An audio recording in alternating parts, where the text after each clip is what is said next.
38 വയസ്സുകാരിയായിരുന്ന സ്മൃതി ഇറാനി എന്ന സീരിയൽ നടി ഒരു സുപ്രഭാതത്തിൽ ഇരുട്ടി വെളുക്കുമ്പോൾ കേന്ദ്ര വിദ്യാഭ്യാസ വകുപ്പ്, അതായത് യൂണിയൻ ഹ്യൂമൻ റിസോഴ്സ് ഡെവലപ്മെന്റ് മന്ത്രാലയത്തിന്റെ ചുമതലയുള്ള കേന്ദ്രമന്ത്രിയാകുമെന്ന്. അവർ അമേത്തിയിൽ രാഹുൽ ഗാന്ധിയോട് തോറ്റിട്ട് നിൽക്കുന്ന സമയമാണ്. ഗുജറാത്തിൽ നിന്നുള്ള രാജ്യസഭാ അംഗം. എന്നിട്ടും അവർക്ക് വകുപ്പ് സ്ഥാനം കൊടുത്തു. നിരവധിയായ പ്രശ്നങ്ങൾ സ്മൃതി ഇറാനിയെ അലട്ടിക്കൊണ്ടേയിരുന്നു.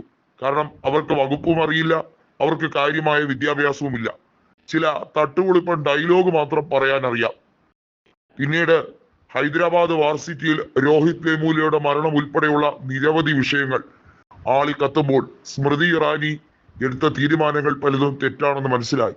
അറിയാം, അന്ന് വിദ്യാഭ്യാസ വകുപ്പിന്റെ സഹമന്ത്രി സ്ഥാനം വഹിച്ചിരുന്നത് സെക്കന്ദരാബാദ് നിന്നുള്ള MP കൂടിയായിട്ടുള്ള ബംഗാരു ദത്താത്രേയയാണ്.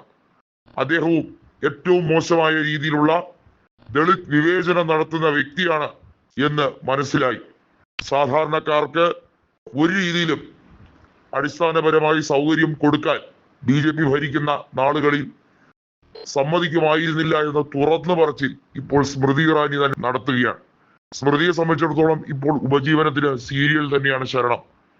വലിയ തോതിൽ തന്റെ മക്കളെ ബാറുമായി ബന്ധപ്പെട്ട ഗോവയിലെ ബാർ റിസോർട്ടുകളുമായി ബന്ധപ്പെട്ട വിഷയത്തിൽ വഴിച്ചെഴിച്ചതിനെ ഏറ്റവും ശക്തമായ രീതിയിൽ സ്മൃതി വീറും വാശിയോടുകൂടി എതിർക്കാനൊക്കെ ശ്രമിച്ച റിപ്പോർട്ടുകൾ വന്നതാണ്. ഏതായാലും സ്മൃതിക്കെതിരെയും ഭർത്താവായ ഇറാനിക്കെതിരെയും ഒക്കെ നിരവധിയായിട്ടുള്ള കേസുകൾ പല കോടതികളിലായി നിലനിൽക്കുന്ന സാഹചര്യം വന്നിരിക്കുന്നു. പ്രതിപക്ഷം സ്മൃതിയെ വരിഞ്ഞു മുറുകുന്ന രീതിയിൽ തന്നെയാണ് അവർ മന്ത്രിയായിരുന്നപ്പോൾ നടത്തിയ വലിയ രീതിയിലുള്ള വെട്ടിപ്പും അതുമാത്രമല്ല ഫണ്ട് വെട്ടിപ്പ് ഉൾപ്പെടെ കൃത്യമായി പല കള്ളക്കളികളും കയ്യോടെ പിടികൂടിയിരിക്കുന്നത്.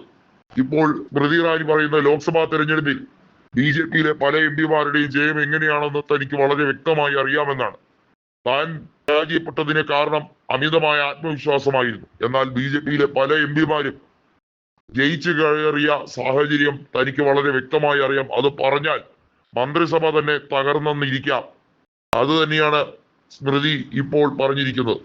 സ്മൃതിയെ മാപ്പുസാക്ഷിയാക്കിക്കൊണ്ട്, അതായത് അവർ തെളിവുകൾ ഓരോന്നായി പുറത്തു കൊണ്ടുവന്നാൽ അവരെ ശിക്ഷിക്കാതെ അവരെ ഒരു മാപ്പുസാക്ഷിയാക്കിക്കൊണ്ട് യാഥാർത്ഥ്യങ്ങൾ ജനങ്ങളിലേക്ക് തുറന്നു കാട്ടാൻ ഒരു അവസരം കൊടുക്കണം, അവർക്ക് സംരക്ഷണം ഏർപ്പെടുത്തണം എന്നാണ് കോൺഗ്രസ് നേതൃത്വം ഈ വിഷയത്തെക്കുറിച്ച് പറയുന്നത്.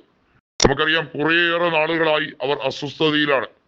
അവരെക്കാളും സ്ഥാനമാനങ്ങൾ ഒന്നും തന്നെ ആദ്യ മന്ത്രിസഭയിൽ 2014 മോദി മന്ത്രിസഭയിൽ കിട്ടാതിരുന്ന പലരും ഇന്ന് BJPയിൽ ഉന്നത വകുപ്പുകൾ വഹിക്കുകയാണ്.